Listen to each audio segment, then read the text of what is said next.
Good morning, meeting. I haven't been this nervous since my driver's license test.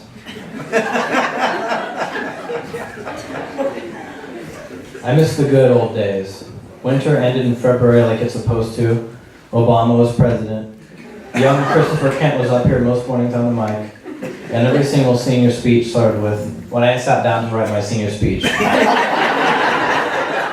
I sat down to resume my most eventful block of freshman science ever, I thought about what a silly story it would be and how thrilled I'd be if the higher-ups would let me tell it for my senior speech. I've gathered you all here because I have a funny story to tell. That is why you're here right now. It all started when my teacher, who preceded Mr. Brahma and is no longer here, split us into 4 groups. My group was set in the back corner of the classroom. It was the first block of the day, so my teacher thought it would be a good idea to shut the blinds and block out the light, just to see how quickly we would fall asleep.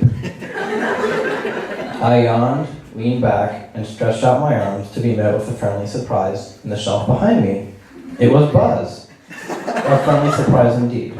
I wrapped my fingers around Buzz Lightyear's ribcage and helped him fly to my table in the back of the class, where he kept me company for the rest of the lecture. He was pretty large for a Buzz, probably 10 inches tall, much larger than the actual one in the movie. The detail of his coloring entranced me. 5 to 10 minutes later, my teacher looked up from the ground, which she was apparently lecturing to. Henry, come here. Why? I stammered. You know why. I honestly didn't. Getting up off my stool, I began an awkward and confused walk to the front of the classroom. However, almost halfway to the front, I heard my teacher say, "Bring Buzz." Of course, it was Buzz. I turned back, innocently helped Buzz fly to the front of the classroom, and was promptly asked to visit the front office. My teacher handed me the dreaded pink ticket. It was a real surprise. I told my teacher as best I could that I honestly didn't think my actions were deserving of a trip to the office. To solve this dilemma, my teacher asked the class if I was deserving of a trip to the office. There was chaos. A couple minutes of it. I really thought I had a chance of my penalty being rescinded. Finally, my teacher said to me in a tone near desperation, "Henry, please, just go to the office." He added, "Don't forget to bring Buzz." I was scared.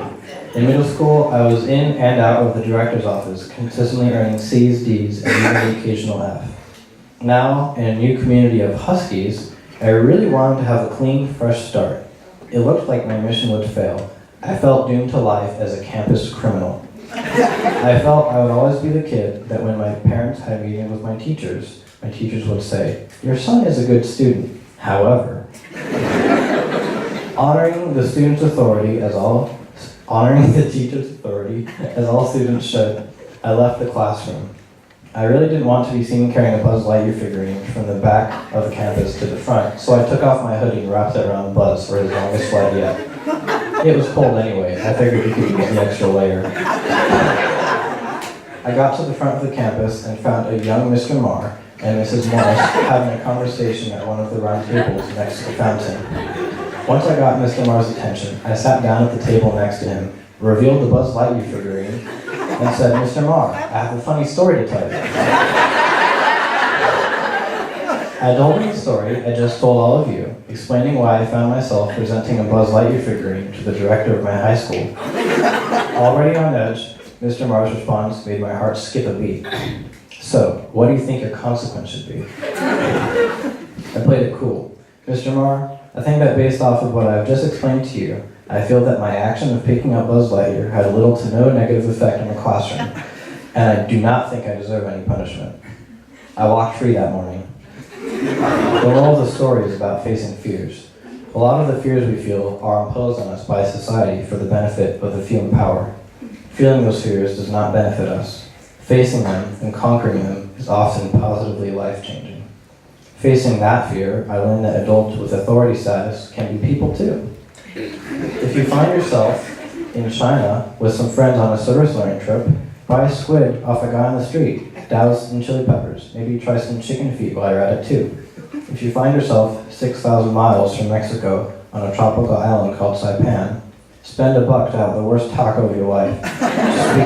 Just to become more appreciative of every other taco. If the view is better a half mile down the trail, hike that half mile just to see the world from another perspective.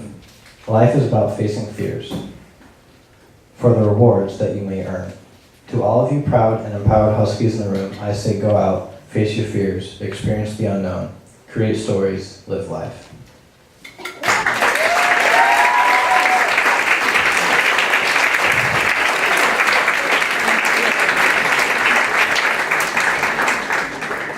Shout out to my friends, you know who you are.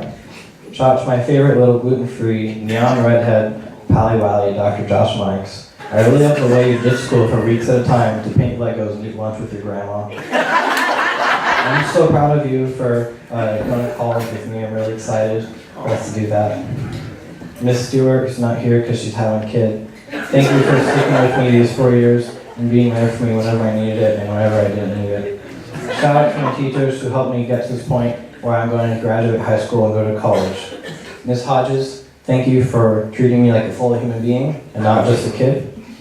Mr. Holloway, I'm sorry I won't be around for your 30th birthday next year. Ms. Rashko, thank you for motivating me and inspiring me to be self-confident.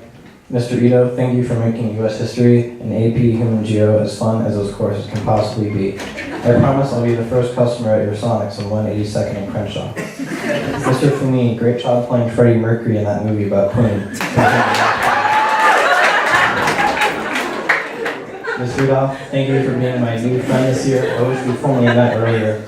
Mr. Williamson, thank you for sharing your wisdom, your patience, your compassion, your light, and your spirit with our community. I'll never forget you. Shout out to the math and science teachers who somehow allowed me to pass your classes. You're all miracle workers. Special shout out to Dr. T for being the best advisor. I would be thrilled to become half the man you are. You're just an all-around, undefeatable type of guy. Everyone loves you. Shout out to my heart-stoppingly gorgeous and adorable best friend, therapist and inspiration, my favorite person to watch movies with. You, I'm so proud of you for all of the hard work you do, and I love you. To my parents, my little brother Jack, who's taking his AP computer science class, test. My grandparents, my aunts and uncles, my cousins, my puppies, Max right here, and my kitties alike. You are my roots, my pride. I can never thank you enough for the support you all have unconditionally given me. I promise I'll make you proud in college and beyond. Thank you all for coming to this morning meeting. Have a beautiful day.